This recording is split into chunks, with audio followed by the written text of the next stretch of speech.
Constitution prohibits cruel and unusual punishment. Many times the home of the free and the land of the brave pay no attention to that statement. For a quarter of a century, I've been incarcerated in the country's most draconian supermax prison, ADX Florence, located in Florence, Colorado. I spent 23 hours a day in a concrete cell no longer than a parking space. For over 2 decades, I've had virtually no contact with the outside world.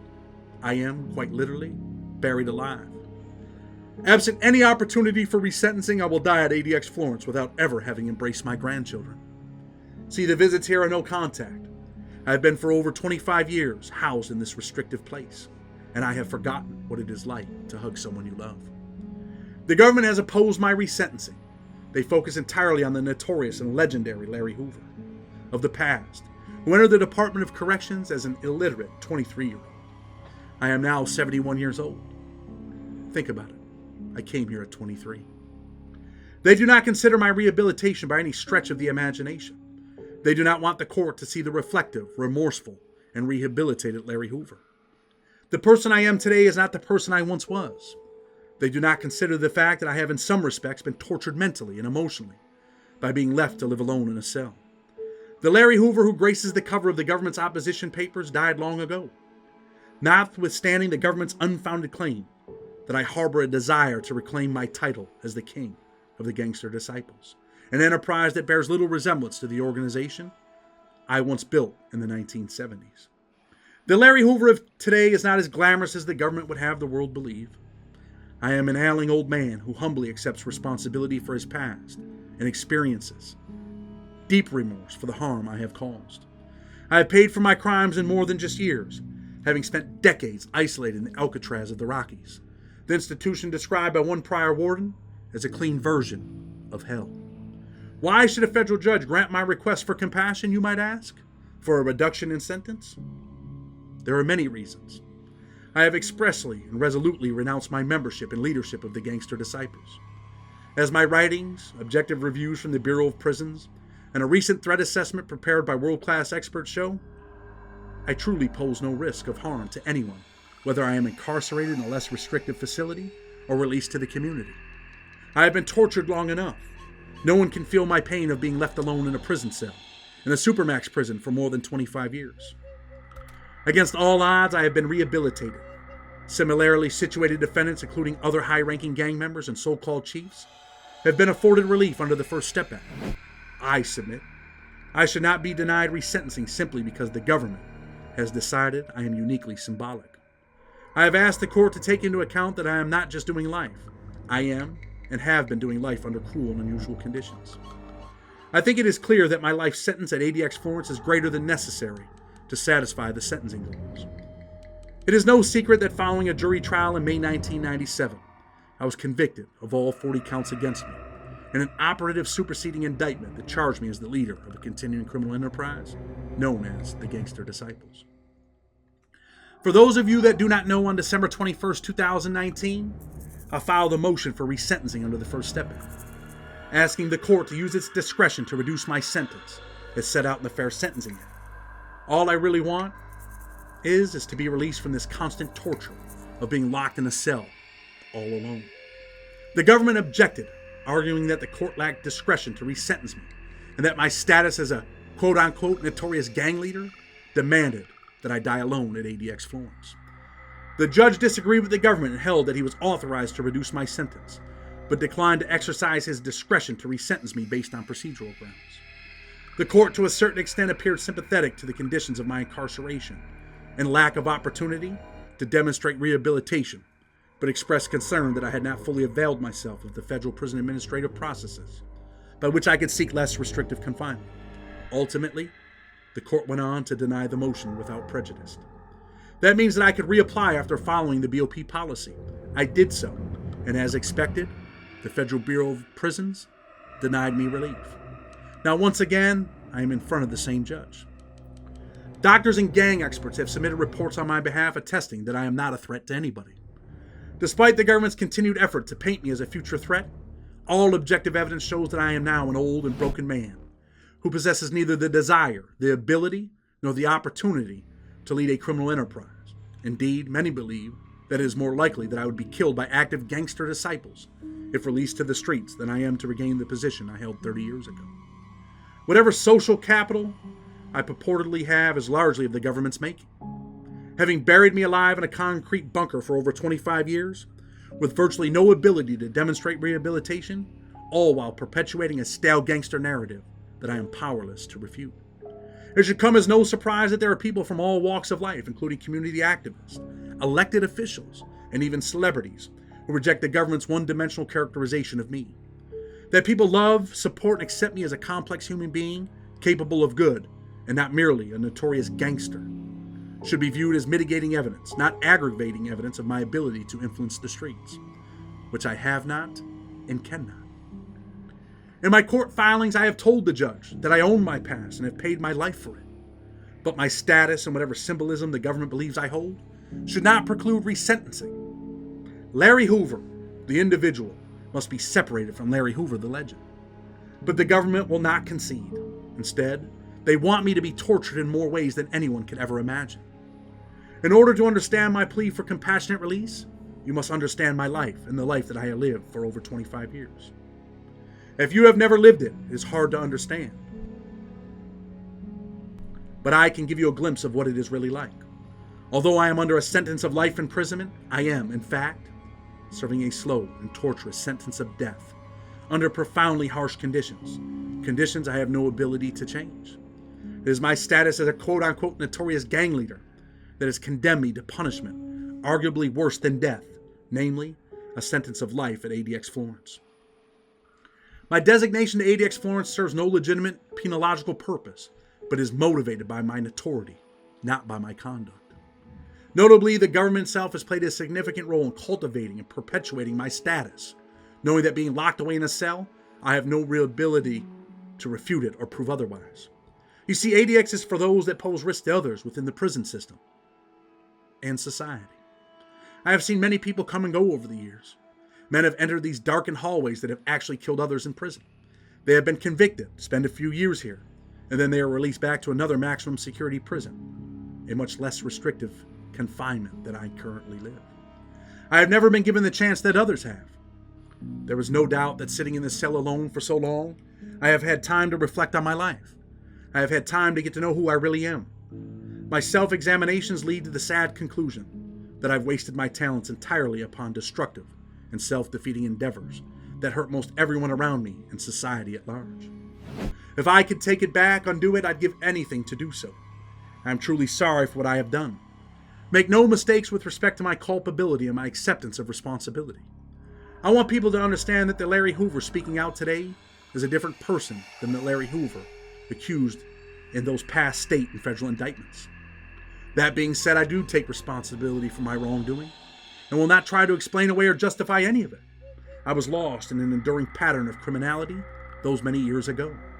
Looking back, thinking about what I have now come to understand about the nature of those things I have been involved and in fact had initiated, I cannot avoid taking responsibility. With this responsibility, now being able to honestly assess and appreciate the magnitude and scope of the harms my actions had wrought, I cannot help but to have immense remorse. The consequences of my past conduct have been harsh. My experience has not been typical. Very few federal convicts are kept in ADX for over 25 years. Nonetheless, I understand why this was done, and I want the court to hear from me, and I want the court to know that I accept responsibility. At the end of the day, I was the architect of my own fate. Most important, I am deeply remorseful for the harm that I caused my community. I do acknowledge that my past, though I've been off the grid for decades, has had a lingering negative influence inspiring a segment of disaffected youth. Above all things, I regret this. I am sorry for this, and not a day goes by that I don't feel that weight. If I had any ability to influence them, I'd ask that they'd forget me and forsake the gang life forever. I am no longer the Larry Hoover people sometimes talk about, or he who is written about in the papers, or the crime figure described by the government. That man has, over these many years, transformed into the man I am today. It is true that some men never learn, or that prison makes some into monsters. I've seen it. But for me, over time, this prison in particular, became a place of reflection. Though it has at times been painful, I've been able to come to terms with myself, what I have done, and the consequences and collateral damage my conduct manifested. I want nothing to do with my past. I want no association with those in that lifestyle. I just want to come home and be with my family. I am tired. The government will invariably argue that my words are self-serving and do not reflect true rehabilitation. The government is wrong. The objective record, to the extent one exists, given my long incarceration at ADX Florence, reflects a man rehabilitated. My incarceration for 25 years at ADX has afforded me nothing but time to reflect on my mistakes. Enough is enough. I am a changed man. I entered prison illiterate.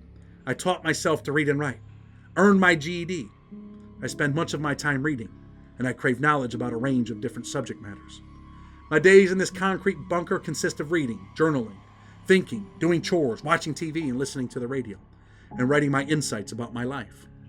Rehabilitation, for those that don't believe in it, I can tell you that it is possible. Two of the most respected doctors and experts in the country have looked at me, my file, and have stated they find me to be insightful, remorseful, and genuine in my self-reporting. The doctor's opinion that I do not condone the lifestyle I once chose. They write, quote unquote, he does not harbor attitudes consistent with gang life and has changed his priorities and values over the years. The doctors found my renunciation and remorse genuine and credible, stating he expressed remorse for having contributed to the violence and negativity of his community. While he did not minimize the harm or damage of his actions, he also provided a reasonable narrative of the risk factors, poverty, lack of education, race, absence of a father, that contributed to his path. And that is true in many respects. We see it every day in Chicago. They stated he was self-reflective, open, vulnerable, and thoughtful in his discussions about his life and reform. He did not minimize his prior acts and their negative impact on others, and it was clear he has spent years working to understand his life trajectory and how to spread a message of peace, education, and family unity to his children and grandchildren, as well as to society. All that these doctors have said is true. No reasonable jurist would disagree that serving a quarter-century prison sentence at ADX Florence constitutes far greater punishment than serving that same sentence at a maximum security prison. Do you know how I really live?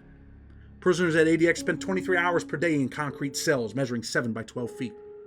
Prisoners like myself eat, sleep, and defecate in this confined space. ADX inhabitants spend their days in cells the size of a parking space. During the hour that prisoners spend outside their cells each day, they are placed in a recreational cage. Prisoners experience little to no human interaction, often limited to guards shackling the prisoner and transferring him to and from the recreational cages. These conditions increase risks of mental illness, self-harm, and self-slaughter. I live next to some of the men that this has destroyed. For example, John J. Powers, a former resident of ADX who is now free. He did not suffer from mental illness prior to being placed in solitary confinement. After being placed in solitary, he amputated one of his testicles and his scrotum. He chewed off one of his pinky fingers and cut off the other. He sawed through his Achilles tendon and sliced off his earlobes. He attempted suicide multiple times by overdosing on aspirin and by cutting his wrist. Richie Hill, another ADX inmate, has eaten his own feces and rocks, lacerated his face, eaten parts of his radio, and he even attempted to remove his left eye. Robert Knott left his blood on the razor wire here at ADX. These are only some of the men that I have shared this residency with. Conditions here are known to lead to significant psychological harm, and they do not meet contemporary standards of decency. Permitting individuals to be housed in such conditions despite knowledge of the harms it can cause is indecent by any standard. Solitary confinement will destroy the best of men. This compassionate release motion that I filed does not mean I will go free. It only means that I have a chance to leave these draconian conditions at the ADX. The law says that I must show that there are extraordinary and compelling reasons to have my sentence reduced. The law also says that I must show I am not a threat to public safety. I believe I have done so. Many men accused of serious crimes have found freedom through the First Step Act. Jerry Strawthorne, Johnny Jackson, and William Edwards have found freedom, all co-defendants. Men like Guy Fisher are now free. Marvel Thompson, the chief or king of the Black Disciples street gang, recently received relief under the First Step Act. Eric Milan was convicted for conspiring to distribute heroin as the head of the criminal organization, Blue Thunder. The court sentenced him to life in prison. After serving 28 years in prison, the court granted his motion for compassionate release, reducing his life sentence to time served. Alan Young, former war chief of the Vice Lords, received a 420-month sentence for conspiring to possess and distribute more than 50 grams of crack cocaine and other offenses. He too had his sentence reduced. Chazzy Glenn, the former of a Blood Street gang unit, received a life sentence for murder in aid of racketeering, murder in connection with a drug conspiracy, and the use of a firearm in relation to a drug trafficking crime resulting in murder. While recognizing that Glenn's crimes warranted a very substantial term of imprisonment, the court found that a life sentence was greater than necessary to achieve the purposes of sentencing. As a result, the court granted in part Glenn's motion for compassionate release, reducing his sentence from life to 35 years. That case was wrote by Chad Morris. In essence, several gang leaders have had their sentences reduced, despite the severity of their conduct. Some of these individuals, my co-defendants and Marvel Thompson, were convicted for behavior effectively identical to my own. Nonetheless, they have all received relief under the First Step Act. I only ask for a second chance, the same as many other men have and have been granted. Enough is enough. Cruel and unusual punishment was and is prohibited by the 8th Amendment. Growth and development. Free Larry Hoover. Ah!